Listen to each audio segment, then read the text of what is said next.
खुदा के कलाम में लिखा है, नमान कोड़ी था, बड़े सालों से परेशानी और दुख में जिंदगी बसर कर रहा था। एक मैसेज मिला, एक कलाम मिला उसको कि तू इस्राइल के अंदर जा और वहां पर एक खुदा का नबी है और वो तेरे लिए दुआ करेगा और तू शिफा पा जाएगा। दूर था उस मुल्क से, न वाकिफ था उस घर से, उस जगह, उस नबी से। पर एक बच्ची ने जो उसको मैसेज दिया, जो उसको कलाम सुनाया, उस तजर्बाकार बंदे ने, बेशक वो जंगजू था, बहुत काबिल था, लेकिन एक छोटी बच्ची के मैसेज पर उसने कान लगाया और उस छोटी बच्ची के मुंह से निकला हुआ कलाम उसने कबूल किया और उस कलाम को लेकर एक बड़ा कदम उसने उठाया। क्या कदम उठाया? घोड़े लिए, फौज ली, पैसा लिया, सोना चांदी लिया, पूरी तैयारी की और एक दूर, जो से बहुत दूर एक नबी बैठा है, एक पास्टर बैठा है, जिसके वसीला से वो ब्लेस होना चाहता है, वो वाकई उसकी तरफ चल पड़ा। यहां से उसकी शिफा और बरकत का आगाज होता है। वो एक 40 साल बंदा था और बड़ी जंगें उसने लड़ी थी, लेकिन हमेशा जब अपने बदन की तरफ देखता था तो परेशान होता था। कोट था उसके बदन पर, दर्द था उसके बदन के अंदर, एक बड़ी मुसीबत के अंदर था।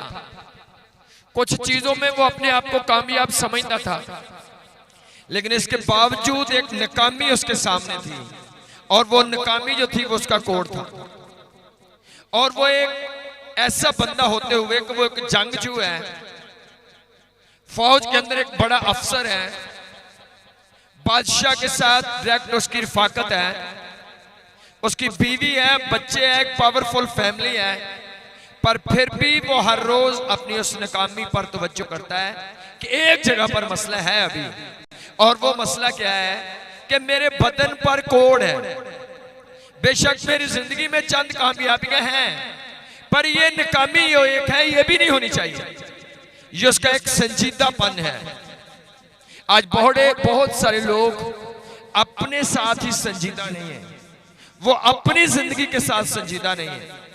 एक कामयाबी है, दो कामयाबियां हैं, तीन है, चार चीजें हैं, और वो चार चीजों को लेकर 20 नाकामियां जो उनकी जिंदगी के अंदर है, वो चार कामयाबियों को देखकर जिंदगी बसर करते रहते हैं, और 20 चीजें जो नाकामियां उनकी जिंदगी के अंदर है, उन पर वो तवज्जो नहीं करते, उन पर वो ध्यान ही नहीं करते कि ये भी ठीक हो सकती है या नहीं है, ये मुझे ठीक करनी है या नहीं करनी है। लेकिन ये बंदा जो नमान है, वो जानता है मेरा नाम नमान है, इसका मतलब खूबसूरत, मुझे तो बहुत खूबसूरत होना था, लेकिन ये कोड कहां से आया? वो अपनी रोया, अपनी विजन से वो वाकिफ है कि मेरे नाम का मतलब खूबसूरत है, और मैं हूं कि मैं कोड से भरा हुआ हूं। आज कलीसिया के लिए है, आपको पता होना चाहिए खुदा ने आपको चुना है कि आपको दुनिया से अलग करके सरबुलंद करे। आपको वाकिफ होना चाहिए अपनी रोया के साथ कि खुदा ने जो हमें बुलाया है, हमें चुना है, हमें दुनिया को बरकत देने के लिए चुना है, हमें दुनिया में खुदा ने बुलाया है सर होने के लिए, ना कि दुम होने के लिए। हमें खुदा ने चुना है कि हम दूसरों को ब्लेस करें, दूसरों को तसल्ली दें, दूसरों को हम सैराब करें। लेकिन हम हैं कि हम खुद ही खुशक नाला बने होते हैं, हम खुद ही बरकत से बाहर होते हैं और गौर नहीं कर रहे। जब आप तवज्जो करेंगे कि आपकी रोया क्या और आप हैं क्या, तो आपके अंदर एक जोश उठेगा कि वाकई मेरी रोया तो दुनिया के अंदर एक बड़ी कामयाबी थी, मेरी रोया तो दुनिया में जलाल जाहिर करना था, मेरी रोया तो दुनिया का नूर, मैं तो दुनिया का नूर और दुनिया का नमक था, और आज दुनिया मुझे देखना भी पसंद नहीं करती। आज लोग मुझसे क्यों दूर हैं, क्यों लोग मुझे बुरा कहते हैं, जबकि मैं तो चुना ही इसलिए गया हूं कि लोग मेरी तरफ देखें और मुतासर। सो नमान जो था वो अपनी रोया से वाकिफ था कि मेरे नाम का मतलब जो है वो खूबसूरत है और ये कोड नहीं होना चाहिए, इसलिए जब भी कोई उसे कहता वो फौरन एक्शन लेता था। और एक छोटी बच्ची ने कहा कि अगर तू हमारे मुल्क में होता और हमारे यहाँ जो नबी है, जो खुदा का वहां पर बंदा है, वो तेरे लिए दुआ करता और तेरा कोड जा सकता है। उसने कहा ठीक है, मैं कबूल करने के लिए तैयार हूं, जहां पर भी वो है मैं जाने के लिए मैं तैयार हूं।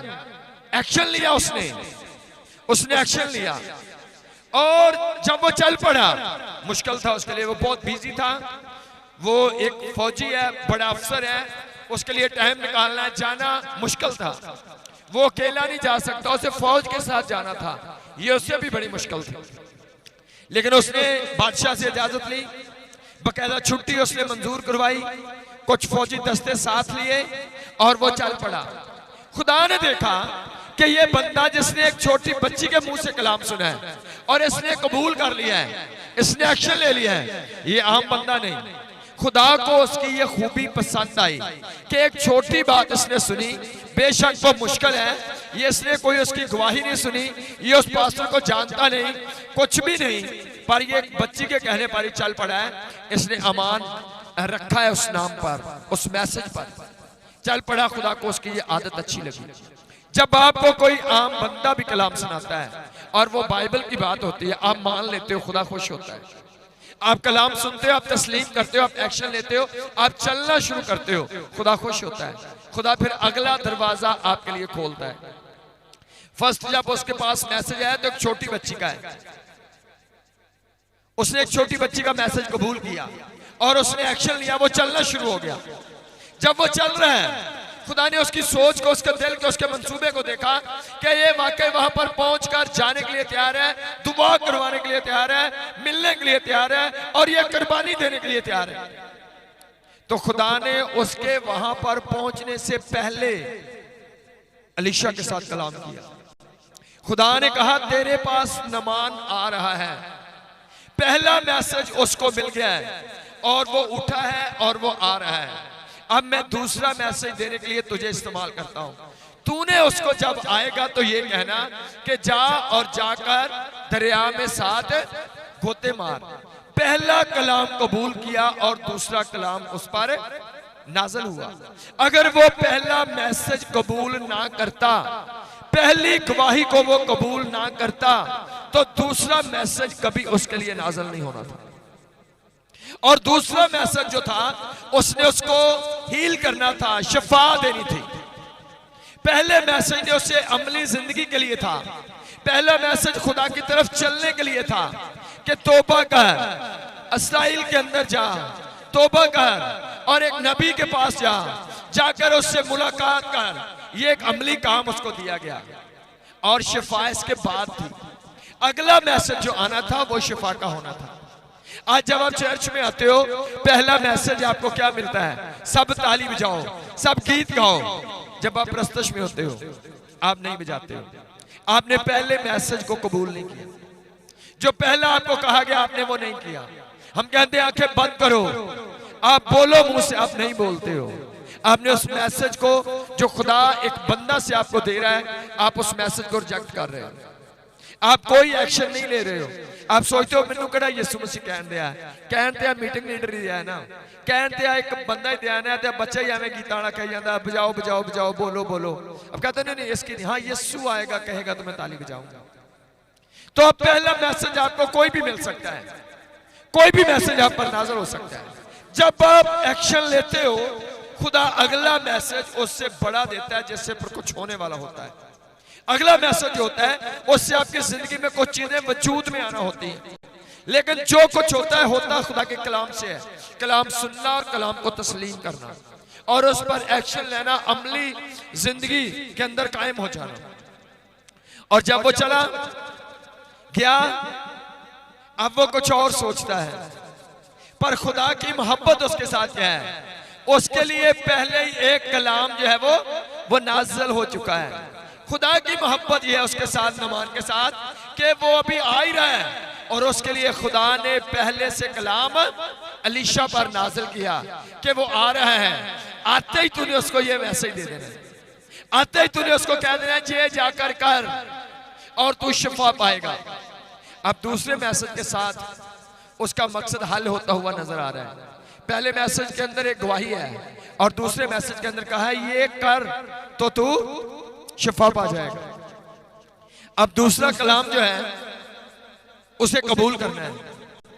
अगर वो दूसरा मैसेज कबूल करता है तो वाकई आज वो ब्लेस होने वाला है। लेकिन अगर पहला कर लिया दूसरा नहीं किया तो उसकी बरकत जो थी वो उस पर नाज़िल नहीं होनी थी। ऐसे भी बड़े सारे लोग हैं, एक काम किया, तौबा कर ली, बपतिस्मा ले लिया, पर संजीदगी के साथ चलने के लिए तैयार नहीं, अपना मैसेज गौर से सुनने के लिए तैयार नहीं कि आज मुझे चर्च में कहा क्या गया है, आज मेरे लिए मैसेज क्या आया है। अलीशा सबको नहीं कहता था जाकर दरिया में गोते मार तो तू शिफा पाएगा। बड़े सारे लोगों को उसने ऐसे ही हील कर दिया, ऐसे ही उसने मौजे कर दिए, पर इसके लिए कलाम ही ये था कि जाकर दरिया में गोता मार। असल में खुदा उसको सिर्फ कोड़ से शिफा नहीं देना चाहता था, खुदा उसके लिए एक बड़ा मंसूबा रखता था। जो कलाम उसके लिए नाज़िल हुआ, जो वो दुआ के लिए आया, वो चाहता था अलीशा हाथ रखे और हाथ रखकर दुआ करे। हाथ रखकर वो दुआ करके उसको शिफा दे सकता था, पर खुदा अगर पहले डायरेक्ट दुआ नहीं करवा रहा तो इसका मतलब खुदा का मंसूबा नुमान के लिए कोई बड़ा है। छोटी बात सिर्फ हीलिंग होती तो वो उसके लिए दुआ करता और वो बंदा हील हो जाता और वो अपने घर में चला जाता, पर खुदा का मंसूबा उसके लिए बड़ा है। खुदा का मंसूबा उसकी नस्लों के लिए, उसके खानदान के लिए, उसके पूरे मुल्क के लिए। खुदा उसके वसीला से एक बड़े जलाली काम को करना चाहता है। खुदा उसके वसीला से उस मुल्क के अंदर अपनी गवाही को वहां पर एक चश्मा ही बना देना चाहता है। खुदा उसके वसीला से ऐसा काम करना चाहता है कि जाए इसका खानदान ही ब्लेस हो जाए और आगे से इसकी नस्लों से कोड खत्म हो जाए। इसलिए खुदा ने अलीशा को दुआ करने के लिए नहीं कहा कि तू इस पर हाथ रखकर दुआ कर, उसने कहा इसको ये कह जाकर पहले क्या कर, गोता मार। जब तू 7 गोते मारेगा तो तेरी 7वीं पुश्त तक, नस्लों तक जो है वो शफा, हीलिंग और नजात जो है वो काम करना शुरू करेगी। अगर जैसा वो सोचता है, कभी कभी आप सोचते हो चलो जी पहली दफा ही चर्च आए हैं, दुआ एक बारी लैन च करवाओ, एक बारी लैन तो बाद च फिर स्पैशल करवा लो। 2 दफा करवाने नाल ऐसा काम होएगा, बाद च इबादत ते आना पएगा ही नहीं, बाद च सानू कुछ करना ही नहीं पएगा। तो ये आपकी भूल है। खुदा सिर्फ आपको छोटी बरकत नहीं देना चाहता कि आप सर दर्द खत्म करवाओ और अपने घर में चले जाओ। खुदा की मोहब्बत है आपके साथ, वो आपको भी शिफा देना चाहता है, वो आपकी नस्लों को, आपके खानदान को, आपके सारे रिश्तेदारों को वो ब्लेस करना चाहता है। इसलिए वो चाहता है कि आप आओ, कलाम सुनो, कलाम सुनो, कलाम सुनो, कबूल करो, इस कलाम को लेकर जाओ, अपने इलाके में जाकर मस्बे बना दो, अपने इलाका में जाकर गवाही को कायम कर दो, ताकि वहां पर भी लोग इस जिंदा खुदा को जान जाएं और खुदा के जलाल के लिए तैयार हो जाएं। ये खुदा का मंसूबा था। इसलिए जब वो आया तो खुदा ने ये नहीं कहा इसके लिए दुआ कर, खुदा ने कहा इसको कलाम सुना, इससे मुलाकात भी ना करना, अंदर से मैसेज भेज कर नमान जा और जाकर गोते मार तो तू हील होगा। और जब जानता था जब वो गोते मारेगा, बाइबल के अंदर 7 बपतिस्मों का जिक्र है और इसका मतलब वो मुकम्मल तौर पर अपने लिए खुदा को पेश कर रहा था। और उसने जाकर 7 गोते मारे और 7वें गोते ने उसको क्या किया, मुकम्मल तौर पर उसका बदन ऐसे हो गया जैसे एक बच्चे का था, 0 मीटर हो गया सब कुछ। सब लानते उसके खानदान से कैंसिल, सब बीमारियां, खुदा ने बिल्कुल उसको ऐसे कर दिया जैसे इसकी नई जिंदगी का आगाज हो रहा है। वो बुतों वाली लानते, वो जादू वाली लानते, वो सब क्राइसिस जो उसके ऊपर थे, सब खुदा ने खत्म किए और उसे बिल्कुल नया बनाया। और नया बनकर हील होकर उसने क्या किया, हील होकर वो वापस आया जहां से उसको कलाम मिला था। अगर आप ब्लेस हो, आपको खुदा ने बरकत दी है, आपको खुदा ने गुनाहों से निजात दी है, आपको बंदरों से छुड़ाया है, आपको जिस्मानी तौर पर ब्लेस किया है, तो उसके बाद आपने क्या करना है? उसके बाद आपने वापस उसी जगह पर आना है। और वो वापस आया और फिर गुफ्तगू हुई उसके साथ। फिर उसको ये फजल हुआ उस पर कि अब एलीशा जो है वो आमने सामने है और एलीशा लंबी गुफ्तगू उसके साथ कर रहा है और ज्यादा उसकी रहनुमाई कर रहा है और वो अपने दिल का बोझ बयान कर रहा है।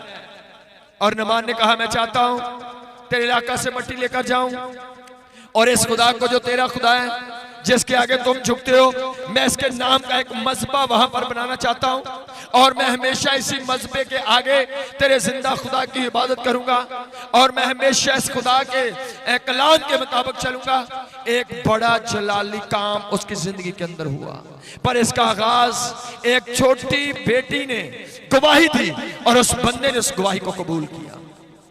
आपके पास एक कलाम आता है, वो किसी जगह से हो, वो आपके चर्च से हो, आप डायरेक्ट बाइबल पढ़ो, आपका पास्टर सुनाए, जो कलाम आपको मिलता है वो कलाम आपकी कामयाबी है। अगर आप जो सुनते हो वैसा ही करना शुरू कर दो, आपकी बरकत जो है वो उस कलाम के अंदर है। अगर आप कलाम को सुनकर नहीं चलोगे, जिस तरह खुदा ने आपको कहा आप उस तरह से नहीं करोगे, तो आप जितने भी होशियार हो, हमेशा आप अपने आप को एक कोड के अंदर देखोगे। खुदा हमें कोड से आजाद करना चाहता है, खुदा लानतों से आजाद करना चाहता है, खुदा बंदरों से आजाद करना चाहता है, खुदा हमें कामयाब करने के लिए चुन चुका है, बुला चुका है। खुदा ने हमें चुना है, खरीदा है, आम कामों के लिए नहीं। लेकिन अजीजों, नमान की बरकत का आगाज एक मैसेज से हुआ, एक कलाम उसको मिला और उसने उस कलाम पर कदम उठाया, एक्शन लिया और वो चल पड़ा उसकी तरफ और खुदा ने उसको वाकया एक हकीकी नमान बना दिया, जिसका मतलब खूबसूरत। आज उसका बदन एक बच्चे के बदन की मानद बिल्कुल खूबसूरत है, कोई कोड कोई दाग धब्बा उसके बदन पर नहीं है, पर उसका आगाज खुदा के कलाम को एक बार दो बार सुनकर उस पर अमल करने से हुआ। अगर आप सुनकर करने वाले हो तो खुदा की बरकत हमेशा आपके साथ है। अगर आप सुनकर एक्शन लेने वाले हो तो खुदा की बरकत हमेशा के लिए आपके साथ है। जो आप कहोगे वो होता जाएगा, लेकिन उस बरकत, उस कामयाबी का राज खुदा के कलाम के अंदर। आपने कोई भी मैसेज सुनना है और आपने वो करना है, फौरन करना है, और जब आप करोगे तो खुदा भी आपकी जिंदगी में करना शुरू करेगा। सो जीजो, एक बात को सीखो, एक बात को सीखो कि आप किस तरह से चलते हो। अगर वो नमान यही देखता रहता, कहता कि ये 7 साल की बच्ची है, अगर तेरे खुदा में इतना दम होता तो तुझे वो गुलाम ही बनने देता। मैं तेरे खुदा को नहीं मानता जिसने तुझे नहीं। वो बेटी जो नमान को कलाम सुना रही थी वो एक गुलाम थी। इसराइल के लोग गुलाम थे उस दिनों में, और अगर नमान मनफी माइंड का होता, मनफी सोचने वाला, तो कहता है तू जेड़े खुदा दी गल दसन दी, तेरा खुदा तेनू नहीं बचा सके, तेनू गुलाम होने बनन दिता और तू मैनू गुलाम सुनाउंदी है। पर वो मनफी सोच वाला नहीं, वो मुस्बत सोचने वाला है। उसने नहीं देखा ये बच्ची गुलाम है, उसने सोचा ये मैसेज मेरे लिए ठीक है, मुझे अपना चाल चलन बेहतर करना है, ना कि इस बच्ची के किरदार पर रोशनी डालना। और आज आप ज्यादातर लोगों को गौर करो, उनके मुंह में हमेशा दूसरों की बातें होंगी। वो कभी नहीं कहेंगे यार मैं आगे बढ़ना चाहता हूँ, मैं तरक्की करना चाहता हूँ, मैं अपने आप को ठीक कर रहा हूँ, मेरी दुआएं जिंदगी ठीक नहीं, मेरा ये वाला काम ठीक नहीं, मैं तो किसी सेटअप में ही नहीं हूँ, मैं तो खुदा में जीरो हूँ। ये बातें आप नहीं सुनोगे। ये वो लोग हैं जो कभी अपने ऊपर गौर नहीं करते। इनकी जिंदगी का मजमून है दूसरों पर गौर करना। लेकिन खुदा का कलाम कहता है बस गौर करो कि किस तरह चलते हो, न दानों की तरह नहीं बल्कि धनाओं की मानन चलो। आपका चाल चलन अक्लमंदों की तरह होना चाहिए। रूहानी हिकमत आपकी जबान, आपके चाल चलन से नजर आए, रूहानी चीजें आप लोग आपकी जिंदगी में से देख सके। इसका मतलब आप खुदा को जानते हो, लोग आपकी जिंदगी से देख सके कि कैसे दुआ करनी है, कैसे रोजे रखने हैं, कैसे हमें आगे बढ़ना है, कैसे गवाही देनी है, कैसे हमने खुदा के साथ और वफादार होना है। ये नॉलेज आपके पास होना चाहिए। इसलिए बाइबल कहती है पस गौर करके देखो किस तरह चलते हो, न दानों की मानंद ना चलो बल्कि धन्नाओं की मानंद चलो। न दान चलने वाले कौन है? न दानी से चलने वाले बाइबल उन लोगों को कहती है जो अपने दिल और अपने ज़हन से चलते हैं। अक्लमंद उन लोगों को कहा जाता है जो खुदा के कलाम पर तवज्जो करके चलते हैं। कुछ लोग हैं जो दिल में आया वो करना है, जो सोच में आया वो करना है, जो दुनिया कर रही वो करना है। लेकिन अक्लमंद कौन है? वो जो करते हैं कहते हैं बाइबल में देखो ये करना भी चाहिए या नहीं करना चाहिए। ये अक्लमंद लोगों का चाल चलन है। अक्लमंद लोग जो हैं जो धनाओं की माने चलते हैं वो कलाम के मुआफिक चलते हैं। बाइबल कहती है धनाओं की माने चलो। धनाओं की माने चलने से मतलब ऐसे लोग जो तवज्जो करते हैं जो मैं कर रहा हूं ये बाइबल इजाजत देती है कि नहीं देती, खुदा का कलाम इसके तल्लक से क्या कहता है। हाँ, अगर आप अपने ज़हन से चल रहे हो तो आपका खुदा आपका ही ज़हन है। अगर आप अपने दिल से चल रहे हो तो आपका खुदा आपका अपना दिल है, आपका खुदा वो नहीं। अगर आप उसकी मर्जी पर चल रहे हो तो वाकई फिर वो आपका मालिक और वो आपका खुदा है। आप अपनी जिंदगी से ना देखो आपको कैसे चलना है, आप ये देखो कलाम आपको कैसे चलने के लिए कहता है। आप अपने फायदे के लिए तालीम को चेंज ना करो, आप अपने फायदे के लिए मुख्तलिफ तरीके इस्तेमाल ना करो। वो तरीका जो खुदा का कलाम कहता है, आपका चाल चलन धनाओं की मानद होना चाहिए। खुदा के कलाम में बड़े लोगों को देखोगे जब वो चलते, खुदा ने कहा मेरे कलाम से ना तू दाएं मुड़ना ना तो बाएं मुड़ना, तुझे दिन और रात किसी का ध्यान रहे तभी तुझे अकबालमंदी की राह। जो कलाम के मुताबिक चलते हैं वो अकबालमंद हो जाते हैं, वो सरफराज हो जाते हैं, वो तरक्की कर जाते हैं। पर जिनकी जुबान अपनी है, दिल अपना है, सोच अपनी है, वो धनाई से चलने वाले नहीं है, वो नदान है, वो बच्चों की माने चलने वाले हैं, वो रूहानी तौर पर बालिग नहीं है, रूहानी तौर पर वो कामयाब नहीं है। धनाओं की माने चलने से मतलब है कलाम के मुआफिक चलना। खुदा के कलाम में लिखा है हमारा खुदा दिलों, गुर्दों और ख्यालों को जांचने वाला खुदा है। वो दिलों को जानता है, ख्यालों को जानता है, वो आपकी सोचों को जांचता है, वो आपकी जांच पड़ताल करता है। लेकिन खुदा के कलाम में अगर आप देखोगे तो कभी भी आपके गुनाहों का इकरार खुदा ने नहीं करना। जांच पड़ताल से मतलब जब आप खुदा के कदमों में झुकते हो, खुदा मेरी गलतियां मुझ पर ज़ाहिर कर, खुदा का पाक रूह आप पर आपकी कमजोरियां, आपकी गलतियां, आपके गुनाह ज़ाहिर करना शुरू करेगा और फिर वो आपको बोझ देगा। लेकिन आपने खुद उन चीजों का इकरार करना है। इसका मतलब आप जांच पड़ताल कर रहे हो, खुद अपने आप को जांचो, गौर करो अपने चाल चलन पर, फिर जाकर आपको कबालमंदी और कामयाबी की राह नसीब होगी। मत्ती की इंजील 4 बाब 1 आयत से 4 आयत तक गौर से सुने। खुदावंद यीशु मसीह का चाल चलन जो था उसका तल्लक किसके साथ था? खुदावंद यीशु मसीह जो कुछ करते थे वो किस तरीके से करते थे? उस वक्त रूह यीशु को जंगल में ले गया ताकि इब्लीस से आजमाया गौर करो, यीशु को जंगल में कौन ले गया? रूह। खुद तो नहीं गया यीशु। 40 दिन 40 रात फाका करके आखिर को उसे भूख लगी और आजमाने वाले ने पास आकर उससे कहा अगर तू खुदा का बेटा है तो फरमा कि ये पत्थर रोटियां बन जाएं। उसने जवाब में कहा लिखा है आदमी सिर्फ रोटी ही से जीता ना रहेगा बल्कि हर एक बात से जो खुदा के मुंह से निकलती है। आमीन आमीन। खुदा का रूह यीशु को जंगल में ले गया। आज आपको अपनी मर्जी से नहीं, जिधर खुदा का रूह लेकर जाता है उधर आपको जाना है। अपने खुदा के पाक रूह की रहनुमाई से चलना है। आई लोग खुद जाते हैं जिधर दिल करता है, जिधर दिल चाहता है, लेकिन खुदा का रूह ले गया। जब खुदा के रूह के मुआफिक यीशु मसीह बियाबान में जंगल में गए तो लिखा है खुदा के कलाम में वहां पर इब्लीस आया यीशु को आजमाने के लिए। और इब्लीस कब आया? जब उसने देखा कि यीशु मसीह को 40 दिन हो गए ना कुछ खाया ना कुछ पिया, भूख लगी हुई है। उस वक्त इब्लीस ने आकर अटैक किया और उस वक्त जो गुफ्तगू की शैतान ने वो क्या थी? वो रोटी के तल्लक से थी।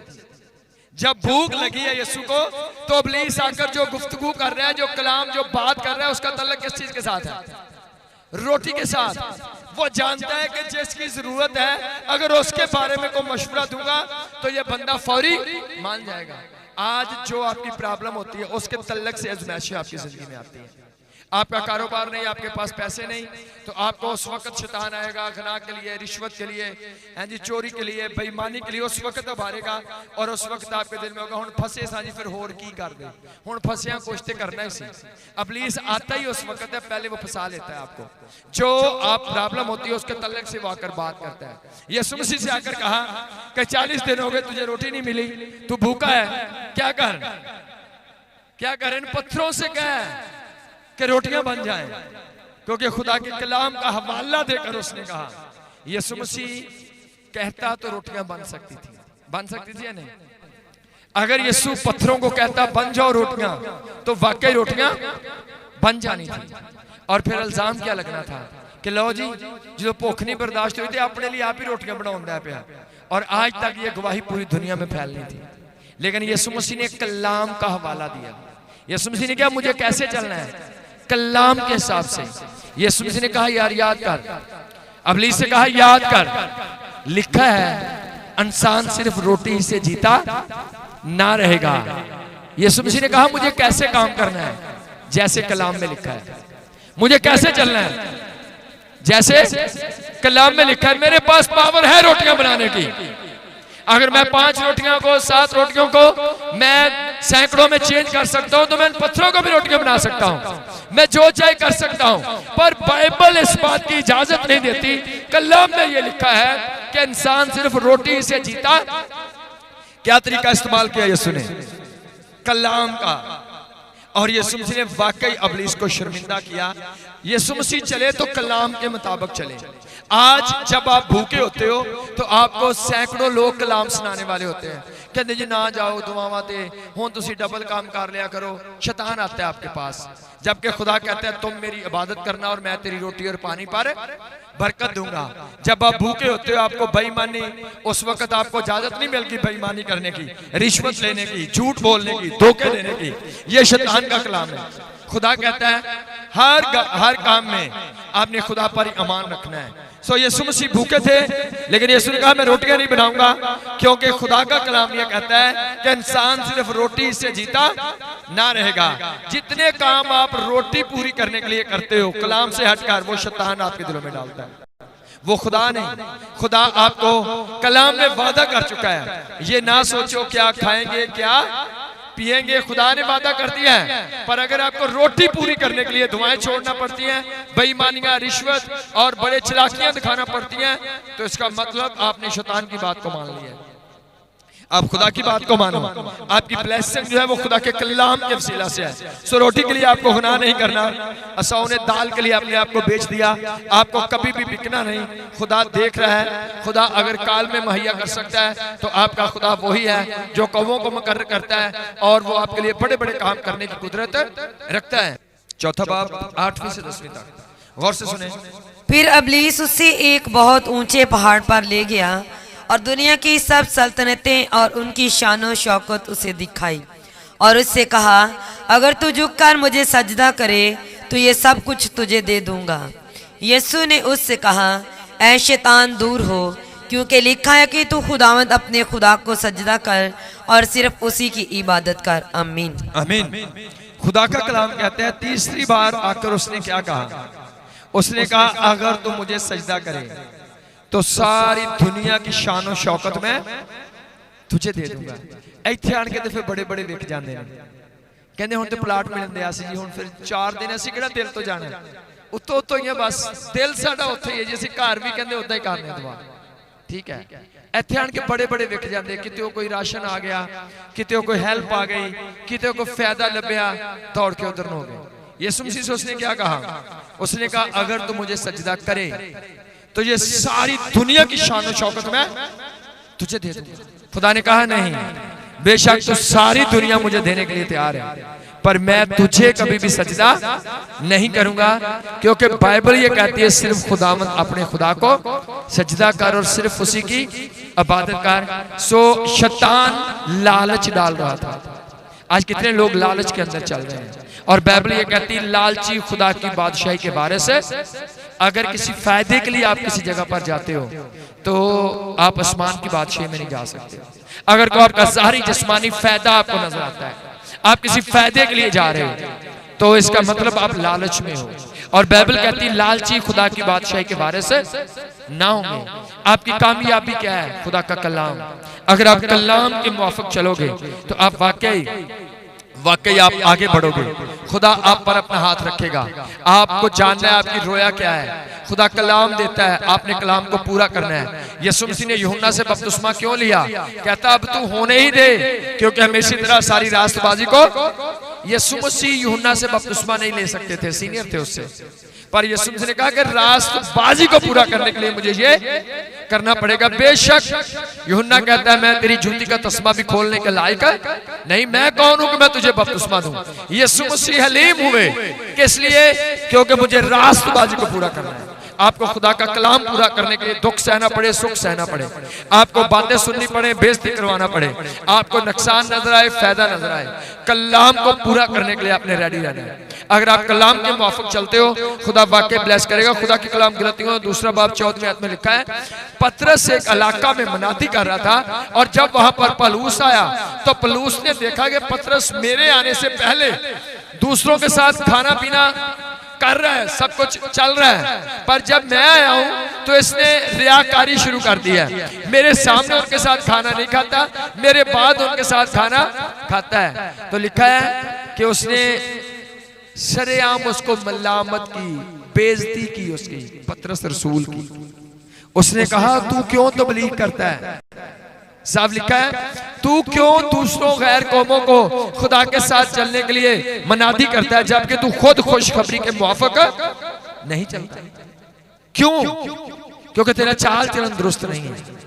खुदा का कलाम आपके चाल चलन के तलक से है।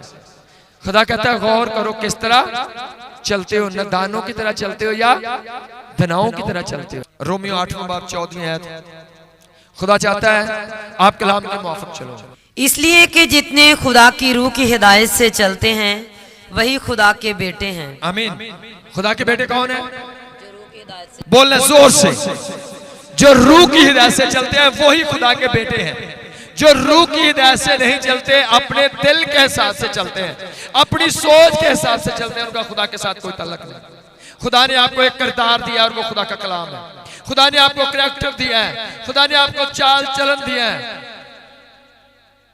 और अगर आप खुदा के तरीके के माफिक चलोगे तो आप खुदा के बेटे और बेटियां हो। लेकिन अगर आप अपने दिल, अपनी अक्ल, अपनी सोच से चलते हो तो आपका खुदा के साथ कोई ताल्लुक नहीं। खुदा को खुदा मानो तो उसका मतलब उसके ताबे हो जाओ।